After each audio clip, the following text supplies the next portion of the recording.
Good morning, students. Today we are going to continue the same chapter, that is creation of the Mughal Empire. Now, last in previous class we have learned about Babur. Babur is the founder of the Mughal Empire, how he expanded his territory by fighting Ibrahim Lodi in the first battle of Panipat, and which set the ground for Mughal Empire. After that, we learned about Humayun, who was the eldest son of the Babur. Babur died at the age of 48 and he overtook the throne of Babur. How Shah Suri defeated the Humayun twice in the Battle of Kannauj and Battle of Chunam. Now, we have learned achievement, successor, or how Mughal revived in the history. Then now we are going to we learned about Akbar also. He was the son of Humayun and he was under the caretaking of the Baran Khan, and how he took the control over from the Baran Khan and sent Baran Khan in a vanvas. After that, we learned the Rajputana policies. We learned how Akbar expanded his territory, what is the contribution of Akbar, how he gave the importance to painter, what were the architectural contribution given by the Akbar, and the religious policy of the Akbar. The religious policy of the Akbar is a very simple. He was a secular. He gave everyone equal importance in his court. There were everyone, even Hindu, Muslim, both sit together in a same seat. Now, today we are going to learn about the Jahangir. Let's see who is Jahangir. Following the death of his illustrious father Akbar in 2005, Prince Salim succeeded the throne with the title of Jahangir, inherited one of the most prosperous kingdoms in the world. He continued his father's policy of winning over the Rajputs through matrimonial alliance. He had a strong sense of justice. Now, Jahangir's original name was Salim. He overtook the throne in 1605 after Akbar died. Basically, when he took the throne, he got the title of Jahangir, and he inherited the prosperous world's strongest kingdom in his hand. He did not change the policy of his father. He also started marrying the Rajput for alliance in order to win the Rajput's heart. Now, he had a very strong sense of justice.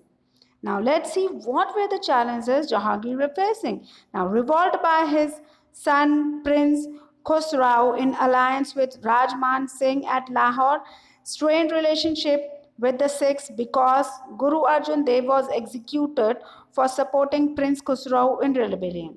Now, first point uh, is that he was revolted by his own son, and his son was joined the hand with Rajman Singh at the Lahore. And the second relation is that he's getting difficult challenge from the Sikhs because he executed the Sikh Guru Arjan Dev. Why he executed Sikh Guru Arjan Dev? Because he supported his own son Prince Khosrau in the rebellion. As you can see in this map, there are expansion of Akbar empire. You can see he was expanded from Kabul to Berar, from Tata to Bengal, Orissa. Almost the entire north were under the control of Akbar. He lost the Kandahar of the Persian bid for independence by Ahmad in the Deccan. Now, let's study who is Noor Jahan. Emperor Jahangir married Maisurnisa, the daughter of Mirza Gaya Beg, who was noble in Akbar's court, and gave her the title of Noor Jahan. Emperor Jahangir conferred upon Noor Jahan the status of Shah Begum. Now, so Jahangir married Maisurnisa, the daughter of Mirza Gah. The Mirza Gah was one of the courtier of the Jahangir, and Noor Jahan was the daughter of Mir Gayas.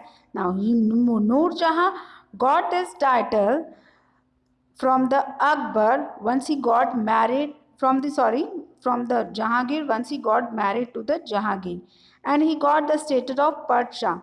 Noor Jahan is played very important role in the politics of the Mughal court.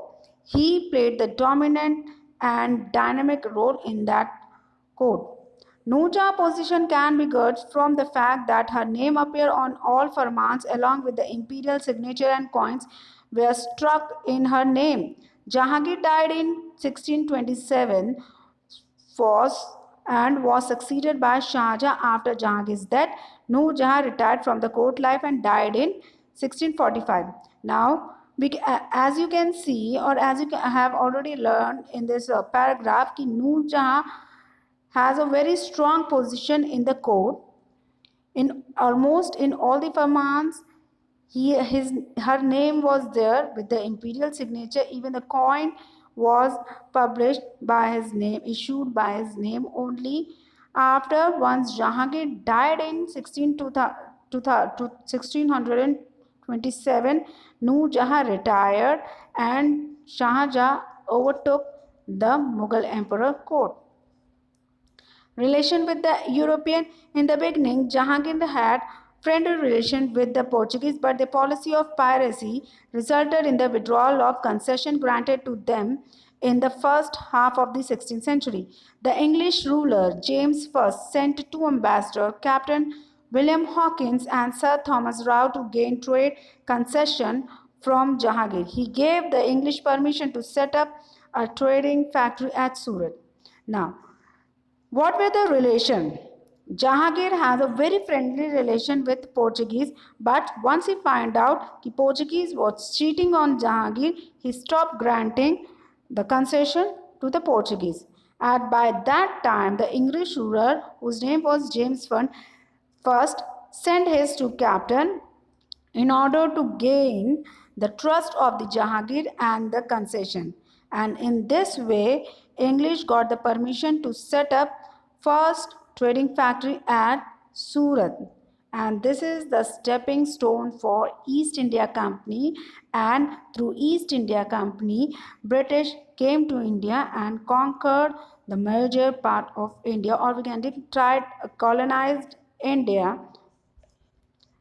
Let's see who is Shah Jahan.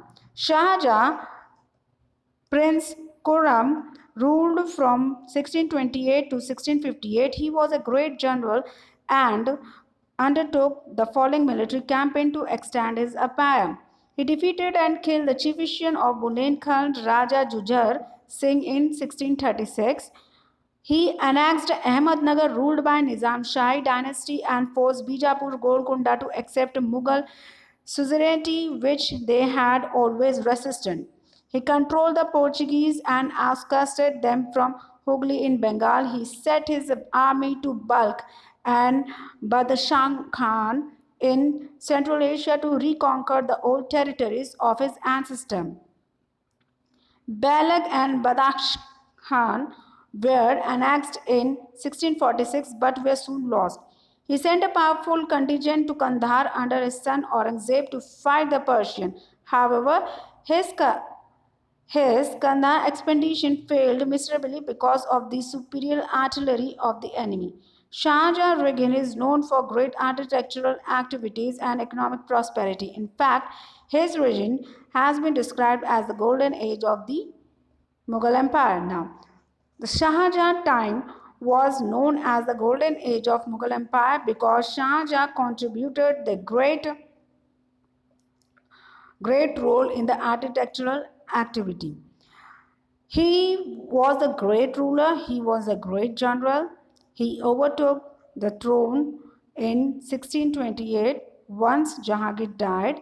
His real name was Prince Khurram. He defeated and killed the chieftain of Bundelkhand. He tried to snatch the Bijapur. He tried to snatch the Ahmednagar also. He controlled Portuguese and made forced Portuguese to leave the Bengal. He also sent his army to Balkh and Badakhshan in Central Asia to reconquer his old territory. He sent one of the powerful force to Kandahar under his son's Aurangzeb in order to win the Kandahar, but he got failed miserably because of the superior artillery. Artilleries are the heavy weapons, or we can say heavy gunneries. Now, Shah Jahan had four sons, Dara Sukh, Suja Murad, and Aurangzeb. When he fell ill in 1657 CE, a war of succession broke out amongst his sons. Aurangzeb emerged victorious and crowned himself in 1658. He assumed the title of Alamgir. Once Shahjahan died, his four sons Dara Sukh, Suja, Murad, and Aurangzeb fight among themselves in order to win the succession of the Mughal Empire. Among these, Aurangzeb got victorious and he won the throne and crowned himself in 1658 and gave himself a title of Alamgir. Let's see. Aurangzeb is one of the cruel ruler in the history of Mughal, one of the unpopular ruler in the history of Mughals, and last Mughal ruler also. After that, all the Mughal known as a new ruler. Aurangzeb reign can be broadly divided into two distinct phases from 1658 to 1681 when he was positioned in North India, and from 1681 to 1707 when he was stationed in Deccan. Aurangzeb adopted policy that had negative implication for the integrity of the vast Mughal Empire. His long reign was marred by widespread unrest across the country, resulting in the occurrence of several political events that inherently weakened the Mughal Empire and even actually culminated in its collapse. Some of these are as follows. So now we are going to learn what kind of policy Aurangzeb adopted, which resulted in his failure and losing of Mughal Empire, or for declination of Mughal Empire start happening. Let's see these reasons one by one. First one is confrontation with the Homs of Assam, rebellion by the Afghan tribes of the northwest, tense relation with the Sikh because of intolerant religious policy, revolt by Rajput rulers including the Bundelas against the imposition of jizya and destroying Hindu temple, protest of Jat peasant due to heavy land revenue demands, gross misuse of trading privilege granted to English trader, which resulted in confrontation with them. So these were the reason. First, he fighted with the Homs of Assam, that is a tribe. Homs is a tribal, and then he fight against the Afghan. His unpopular policy or religious policy, his unpopular policy of Rajput is he levied heavy tax on land which upset the Jat peasant. He also misuses the trading privilege granted by the English traders. Now, in Aurangzeb times, the Mughal emperor was the largest, stretching from Kashmir in the north to in the south, and from the Hindu Kush in the west to Chittor in east. He was a very conservative Muslim and led an austere life. He bitterly opposed all form of entertainment such as music and dance. He was, however, a master of several languages, including Arabic, Russian. He also paid careful attention to all aspects of government. Aurangzeb was one of the very smartest ruler. He is a very conservative Muslim and he adopted the austere life where he does not entertain himself. He knows most of the language, but his unpopular policy forced the Mughal declination of Mughal Empire. When he took the crown, the Mughal Empire was expanded from Kashmir to the Kanyakumari. Let's see the Mughal court, how Mughal court works. The governors and the court decorum, the Mughal Empire followed the Central Asia tradition, the tradition of considering in rule as the representative of God on earth was reflected in the fact that the Mughal throne was kept on raised platform. Nobles and officials bowed to the rulers. Divan-e-Aam was meant for meeting with the general public. The Divan-e-Khas was the hall of private audience where the empire received his personal guests. Now, the court was divided into two, that is, one is Divan-e-Aam and one is Divan-e-Khas. Divan-e-Khas is for special guests, whereas Divan-e-Aam is for general people.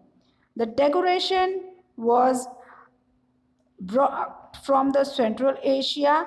In that court, the ruler was given the, or we can say, represented himself as a god on the earth. The Mughal administration and key officers. Let's see what are the Mughal administration and their key officers. The Mughal Empire was highly centralized. The emperor was the supreme commander of the armed force and had several officials to assist him in administration. Wazir or Wakil headed the Diwane Virazat. He looked after the income, expenditure, collection of revenue and other financial matters. Mir Bakshi looked after the army and military affairs. The chief Sadar of the chief Qazi looked after all the charities, religious affairs, education, etc., and also headed the Department of Justice.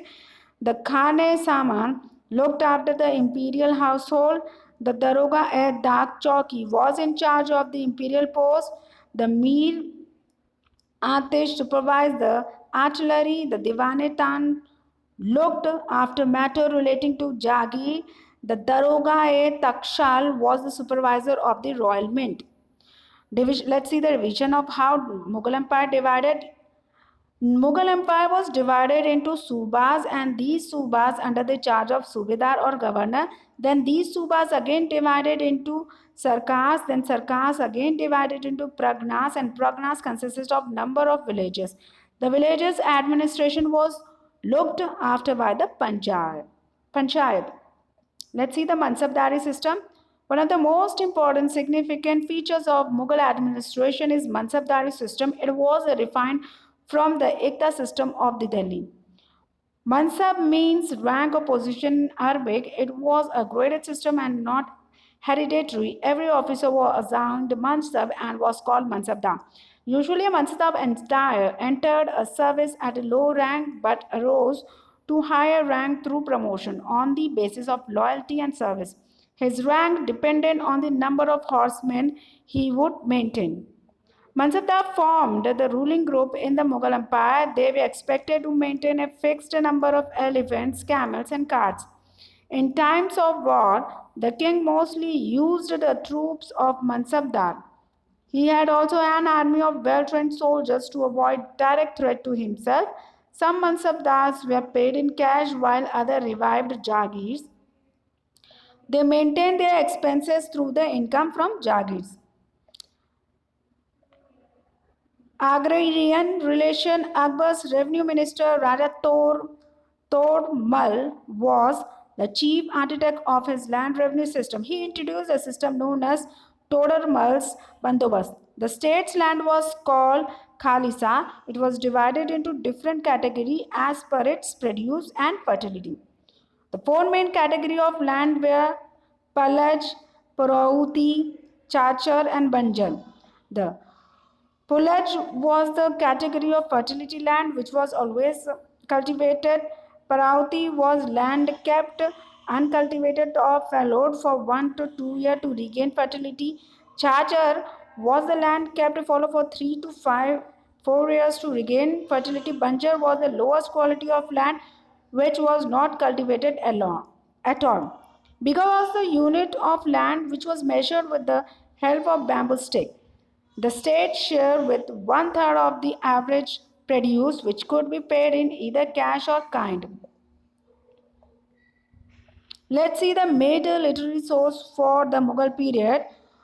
Tozak-e-Babri, Babur's autobiography written by Chagate Turkish. Humayun-Nama, a biography of Humayun. It was written by Humayun's sister Gulbadan Begum on the request of Akbar. Akbar-Nama, an Ane Akbari, written by Abul Fazl, they give a detailed account of Akbar's regime. The Akbarnama is in 3 volumes, and the Ane Akbari it's 3 volumes.